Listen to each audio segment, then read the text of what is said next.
Бугарија се уште не одговорила на барањето на Македонија за директен диалог за проблемите кои постојат меѓу двете држави.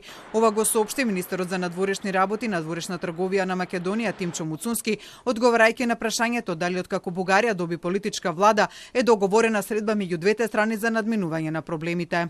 Веќе подолг период работиме, за жал без позитивен фидбек од страна на Бугарија, за организирање на заедничка средба помеѓу мене, нашиот министер за транспорт Николовски и министерската за финансии Димитриевска Кочовска, заедно со нашите тројца колеги од бугарска страна, со цел разјаснување на состојбите и иднината на коридорот 8, бидејќи тоа е за нас стратешки и значаен проект кој што сакаме да се движи напред.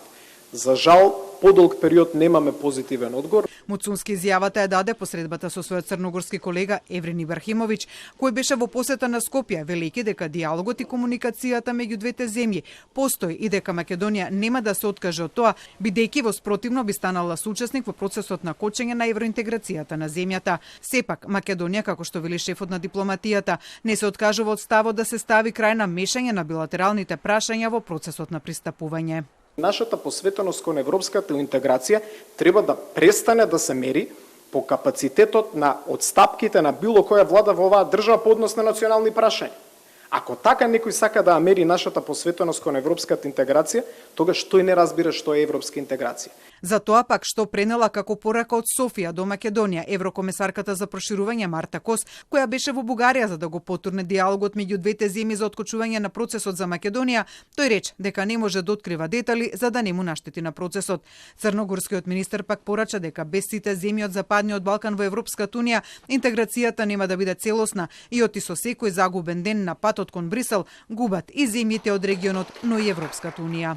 Сваки изгубljeni дан, pođimo prvo od nas, zemalja Zapadnog Balkana, je loša poruka za naše građane u ovom vremenu kada gubimo utakmicu, kada su u pitanju migracije, kada nam najmlađi ljudi, najpotentnije stanovništvo odlazi iz država. Ne smijemo dozvoliti to, moramo raditi na očuvanju i jačanju eurooptimizma.